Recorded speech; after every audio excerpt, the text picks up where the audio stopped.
Oh, unsa may ato lang. Unsa may ato day? Tawag yun. Taga asam day mo. Notebook. Na, may lagnaan ito suluda. Sige lang kay ako lang tanahon. Huwag na abag yung notebook. Pila ka book niyo kinahanglanon lang? 8. Tara koy. Pwede na isa na. Imo ha 8. Siyam tanan. Sa ato pa may labi notebook dito ah. Kay ug na ah. Tagaan sa mo. Pero pwede ra mo makahawat. Pwede ra. Sige ako sa tanaw na.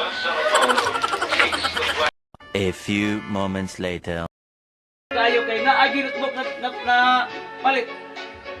Kay ka mo nang inala mo notebook. Sige inyo na lang ni. Pila to imong kinahanglan nung? Isa. So, isa imong kinahanglan nung tagaan taga-upat. Okay na sa imo. Sana all. Sige na ko na. Sige oh, isa. Dua. Tatlo. Upat.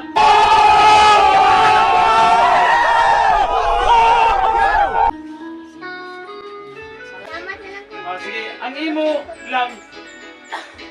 Pila imong giingon? 7 o 8. O 8. O na may baga kay nga notebook, pila na ka page. Ako na lang ihatag nimo para mura mo punig 8. Naman! Wow! Wow! Oh. Oh, sige. Oh. Oh. Oh. Ambong libo! Oh, sige. Oh, sige. Salamat kayo. Sige. Yan. Oh. Oh, sige. Oh, salamat. Natagan yung notebook na to. Pertiging lipaya. May nalang to kay magamit nila karong Martes kay